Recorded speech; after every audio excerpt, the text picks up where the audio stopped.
Welcome to the Common Man Football Show. My name is James Cobern, and today's episode is the Jacksonville Jaguars draft class. Starting with the first pick of the draft, Leonard Fournette, running back out of LSU. When it comes to his production, he scored 94.94 in terms of his overall total market share production, which is all-pro level, hits all the marks in terms of everything you're looking for in terms of all-pro running back. But the issues that he shows up in is somewhat with athleticism. In terms of explosiveness for size, he scored 39.04 in terms of explosiveness. And speed, he scored 95.72 out of 100 when it comes to speed, but he did not partake in agility drills, which makes me worry because 92% of multiple All-Pro / Pro Bowl running backs since the 1999 NFL draft class had a 3-cone of 7.09 or lower. And because Leonard Fournette didn't participate in the agility drills, it makes me wonder how good is his 3-cone? How bad is it? Like, why would you not do that? Especially a back who had some concerns about his flexibility for his size.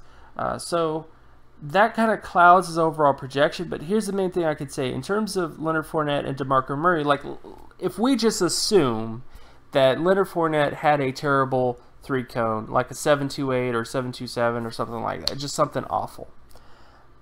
You can look at a guy like Demarco Murray who has a similar athletic profile. In fact, this is Demarco Murray compared to Leonard Fournette in terms of his profile, and Demarco Murray was the only running back to become a multiple Pro Bowl running back with above a 7.09 3-cone.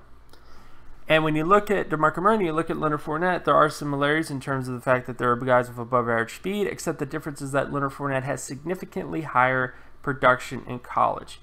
So what I'm saying is Leonard Fournette, despite the fact that he didn't participate in agility drills, he might be very similar to Demarco Murray as a guy who, despite not having great agility, could still end up being a multiple Pro Bowl running back.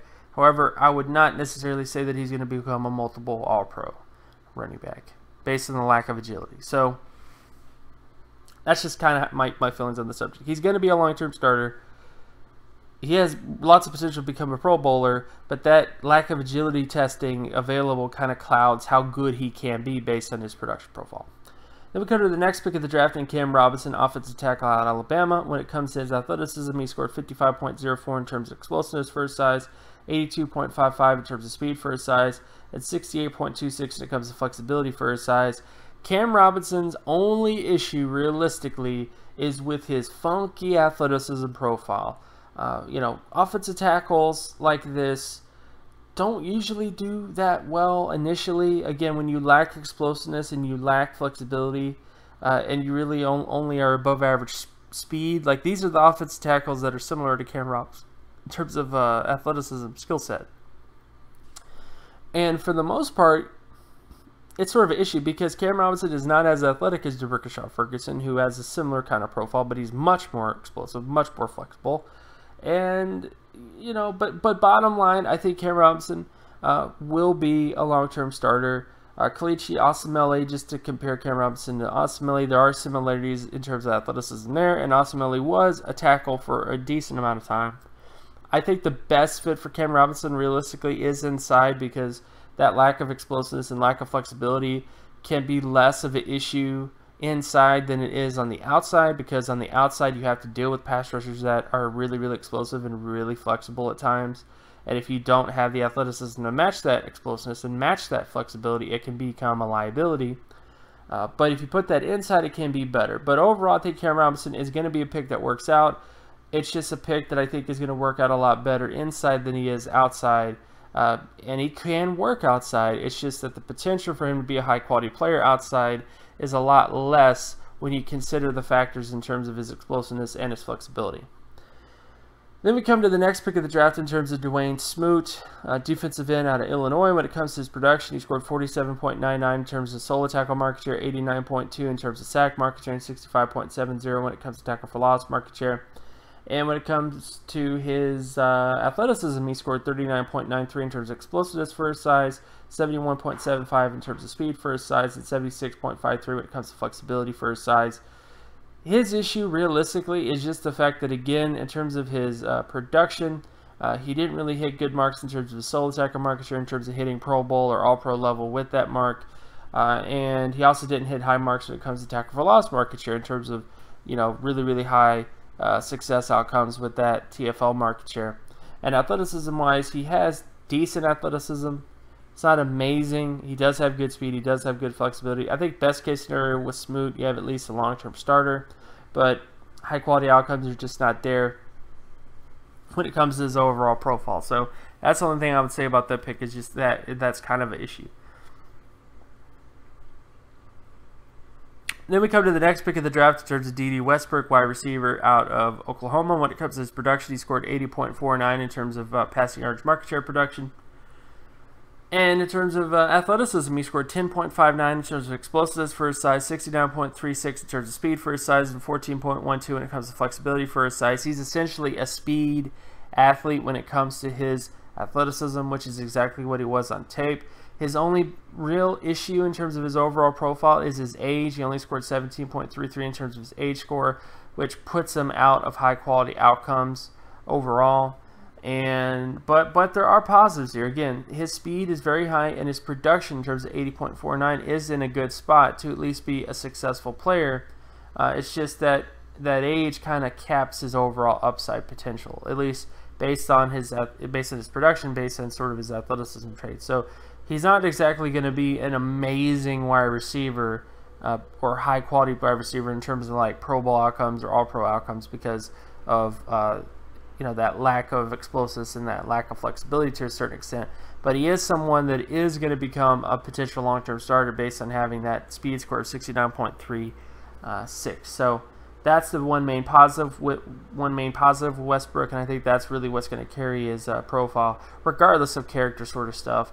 I think that's the main thing that's really going to work for Westbrook. And then we come to the next pick of the draft in terms of Blair Brown, linebacker out of Ohio. In terms of his production, he scored 84.26 in terms of solo tackle market share, which hits Pro Bowl level when it comes to linebackers. Again, 100% of multiple All-Pro linebackers since the 1996 NFL draft class had at least a solo tackle market share score of 91 or higher, and 100% of Pro Bowl linebackers since the 1996 NFL draft class had at least a solo tackle market share score of 77 or higher. And Blair Brown hits above that mark. And in terms of athleticism, he scored 94.95 in terms of explosiveness for his size, 85.08 when it comes to speed for his size, and 94.86 when it comes to flexibility for his size. And here's the big kind of oh my gosh moment, is when I put up Luke Kuechly's athleticism scores and compare them to Blair Brown in terms of athleticism. He is a tremendous athlete, almost not 100% identical to Luke Kuechly, but very, very close when it comes to athleticism for his size. And I think the only real issue that he faces is, one, his age. Scored 58.88 when it comes to his age score, which is not exactly amazing. And when you look at his overall production, it was very, very good, but it also was against very, very low competition in terms of strength of schedule. And this is just Blair Brown's overall production score for his strength of schedule and age compared to successful outcomes, at least really, really high quality outcomes. And he doesn't really hit high quality outcomes when it comes to his production for his strength of schedule. And he also kind of hits kind of a scary area when it comes to even become a long-term starter.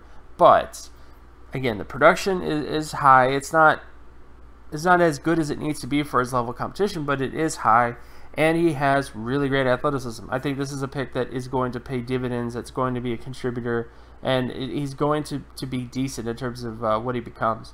But I do think that there is some concerns based on the level of competition that he faced and those sort of factors. So that's the only thing I would really say about Blair Brown, is that there is some bust potential based on the level of competition that he faced, despite having such great athleticism and despite having at least decent solid tackle market share from his level of competition. Then we come to the next pick of the draft in terms of Jalen Myrick, cornerback out of Minnesota. When it comes to his production, he scored 25.88 in terms of solid tackle market share and 78.24 when it comes to pass deflection market share. The big issue with this is just that he didn't hit Pro Bowl level solid tackle market share. Hit 25.88 in terms of instead of what he needed to hit in terms of Pro Bowl. He did hit Pro Bowl / All Pro pass deflection market share though, which is good. But it kind of lowers like what his overall potential is, because again there has not been a multiple Pro Bowl well, actually, there's only been one multiple Pro Bowl cornerback, and that was Antonio Cromartie, who in college was injured all the time, which is why he wasn't productive, is because he had tons of injuries that prevented him from seeing the field in college. So that's a different case with Jalen Myrick. Jalen Myrick is a guy that's been in college for a while. He hasn't really had an extensive injury history, and he still wasn't able to hit sort of the Pro Bowl solo tackle market share scores that he needs to hit. But I do think that there's enough positives here in terms of production that he can become a long-term starter, and especially becoming a long-term starter based on his athleticism, because he scored 93.33 in terms of explosives for his size, 99.81 when it comes to speed for his size, which is one of the best ever based on my data set, and 84.66 when it comes to flexibility for his size. All those marks are high-quality marks when it comes to athleticism at the cornerback position. It's just that his production doesn't match the athleticism that he showed at the combine. So I would say best case, again, I think the most likely case with Jalen Myrick, based on his data profile, is that he becomes a long-term starter. But there is some athletic upside potential that he could become even better than that, and could become a Pro Bowler, possibly, because even though he didn't hit the solo tackle market share score that he needed to hit, he at least has that athleticism that could be something that he could develop into an amazing player based on that athleticism profile. So there are some good things there. And the last pick of the draft in terms of Marquez Williams, fullback out of Miami. I don't really do fullback data stuff. They're just fullbacks, so usually there's not enough fullbacks to get drafted, and it's not really a very high priority sort of position. So I haven't gotten into fullback metrics yet. The only thing that I can say is it's kind of a neutral pick from you in terms of grading their draft, or at least thinking about their draft in context. So he could end up being a starter, he could not end up being a starter. But that's just kind of my bottom line, is just in terms of fullbacks, I don't really do fullback data stuff, so I can't really speak much on Marquez Williams. So overall, how do I feel about this draft class, the Jaguars draft? I think it was a good draft. When you look at the things that they valued, they got Leonard Fournette, who I think has potential to be a very high quality running back based on his production, based on his above average speed. You get Cam Robinson, who has potential to be, at the very least, he could become like a Pro Bowl or All-Pro level guard, but he also has some potential to play right tackle.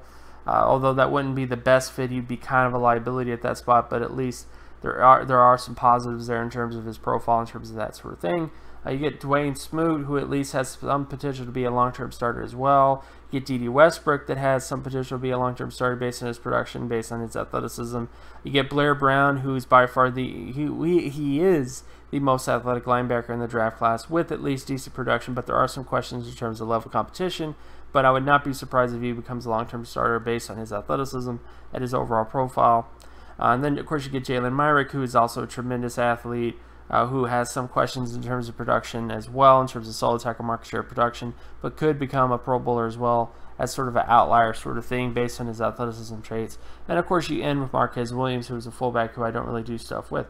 But if you just look at that class just from the perspective of a data guy, it was good. They got lots of players that were productive. They got lots of players that had above average athleticism traits, or at least they had skill sets when it comes to athleticism traits that can be effective, like Westbrook in terms of his speed. And I just think it's a good class. They didn't get very many high quality players, players that have so many good marks in terms of their profile that Pro Bowl is very likely with a lot of these players. Only one of those guys, and Leonard Fournette, he's like the only player who kind of has the most likely chance to become a Pro Bowler. But they did get a lot of players. They got a decent amount of value from the players, and none of these picks really is there's no pick here that looks like a bust 100%. So I would say this is a decent draft when you just look at it from a data perspective. Most of these guys have skill sets that can work at the NFL level, and at least they have some positive production traits to say that they could also become decent players as well.